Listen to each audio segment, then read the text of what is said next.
আমি ডাক্তার সঞ্জয় সিনহা। আমি সহকারী অধ্যাপক হিসাবে নিটোরে সবাই পঙ্গু হাসপাতাল নামে চেনে কর্মরত আছি। আজকে খুব গুরুত্বপূর্ণ একটি বিষয় এবং কমন বিষয় কোমর ব্যথা। কোমর ব্যথা নিয়ে আজকে আমরা কিছু আলোচনা করব। কোমর ব্যথা কেন হয়? কোমর ব্যথা বিভিন্ন রকম কারণ আছে। একটা হচ্ছে মাংসপেশির কারণে হয়, আবার হাড্ডির কারণেও হয়, আবার কোমরে যে নার্ভ গুলো আছে সেই নার্ভ গুলোর কারণেও হয়, আবার অনেক সময় কোমরে ইনফেকশনের কারণেও হয়, এমনকি আপনার স্ট্রেস হলেও কোমরে ব্যথা হতে পারে। তো আমরা যে দুটো কজ সবচেয়ে বেশি হয় সেটা নিয়েই আমরা একটু আলাপ করব। একটা হচ্ছে ডিস্ক প্রোলাপস, আরেকটা হচ্ছে মাসেল স্ট্রেন। তো ডিস্ক প্রোলাপসের কি জিনিস? ডিস্ক প্রোলাপস হলো আমাদের প্রত্যেকটি হাড্ডির মাঝখানে কশেরুকা, যেটা আমরা বলি, প্রত্যেকটি কশেরুকার মাঝে একটা ডিস্ক আছে। সেই ডিস্কটা এমন ভাবে স্থাপিত, ডিস্কটি শক অ্যাবজর্বার এবং উপরের হাড্ডি এবং নিচের হাড্ডির সংযোগ স্থাপন করে থাকে। তো কোনো কারণে যদি ডিস্ক গুলো ডিজেনারেটেড হয়ে যায় অথবা ওয়ার এন্ড টিয়ার, ডিজেনারেটেড মানে হচ্ছে বয়স হয়ে গিয়েছে, অথবা ওয়ার এন্ড টিয়ার মানে অর্থাৎ ছিঁড়ে গিয়েছে কখনো, তখন ডিস্কের মধ্যে এক প্রকার জেলির মতো জিনিস আছে। সেই জেলির মতো জিনিসগুলো বের হয়ে গিয়ে ওর পাশ দিয়ে যে নার্ভ গুলো চলে যায়, সেই নার্ভ গুলোর উপর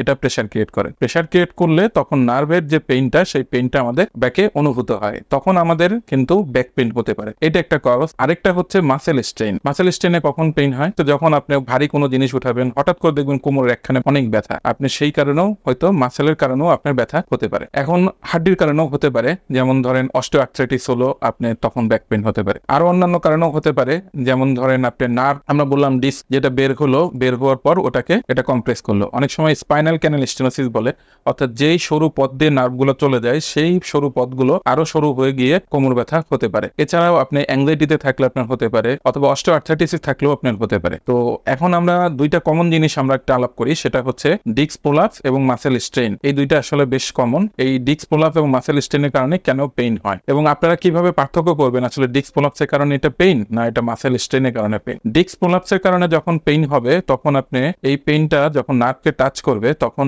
এই পেইনটা রেডিয়েটিং পেইন হয়। রেডিয়েটিং পেইন বলতে আমরা বুঝি কোমরের ব্যথাটা আস্তে আস্তে পায়ের দিকে নামতে থাকে, এবং আপনি যত হাঁটবেন তত দেখবেন আপনার ব্যথাটা বাড়তে থাকবে। তখন আপনাকে বসতে হয়, অথবা বসলে আপনি কিছুটা আরাম বোধ করেন। আবার যদি মাসেল স্ট্রেনের কারণে হয়, মাসেল স্ট্রেনের পেইন গুলো রেডিয়েশন আসে না, আপনি কোমর একটা নির্দিষ্ট জায়গায় আপনার থাকে, তখন কিন্তু আপনি বিশ্রাম নিলে এই ব্যথাটা চলে যায়। তো মাসেল স্ট্রেনের পেইন গুলো আপনার একটা লোকালাইজ একটা পেইন, আর ডিস্ক প্রোলাপসের পেইন সাধারণত এটা অনেক সময় কোমরেও থাকে, আবার অনেক সময় এটা রেডিয়েটিং পেইন হিসাবে পায়ে নেমে আসে। আপনারা এই দুইটা পেইন আলাদা আলাদা ভাবে এইভাবে চিনতে পারবেন। এখন ডিস্ক প্রোলাপস এবং মাসেল স্ট্রেনের পেইনে আপনারা কি করবেন?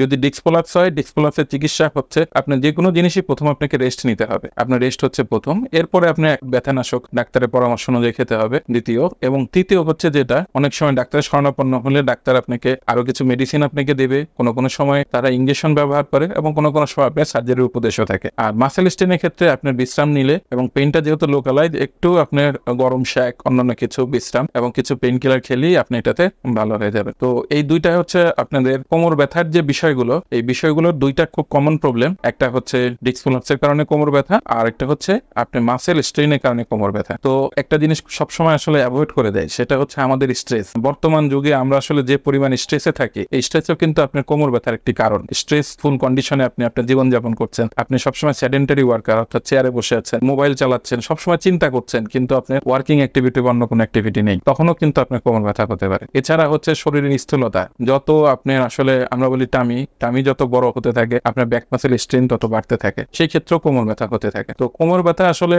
এটাতে আসলে মৃত্যু ঝুঁকি নেই, সুতরাং এটা নিয়ে খুব বেশি অরিড হওয়ার কিছু নেই, কিন্তু এটা নিয়ে আপনার সচেতনতার প্রয়োজন আছে। কি সচেতনতা? আমরা বডি ওয়েট যত কম রাখবো, আমরা যত ফিজিক্যাল এক্সারসাইজের উপর থাকবো, আমরা যত সুষম খাবার খাবো, এবং যে কোনো সময় যে কোনো পরিস্থিতিতে আমরা যত ডাক্তারের শরণাপন্ন হবো এবং ডাক্তারের চিকিৎসা বা অন্যান্য উপদেশ অনুযায়ী থাকবো, তত কিন্তু আপনার কোমর ব্যথা থেকে আপনি মুক্ত হতে পারবেন। সুতরাং আসুন সবাই সঠিকভাবে জীবনযাপন করি, চিন্তামুক্ত জীবনযাপন করি, এবং ফিজিক্যাল অ্যাক্টিভিটি আমরা আরো বাড়াই, তাহলে আপনাদের কোমর ব্যথা মুক্ত জীবন আপনারা উপভোগ করতে পারবেন। সবাই ভালো থাকবেন, সুস্থ থাকবেন।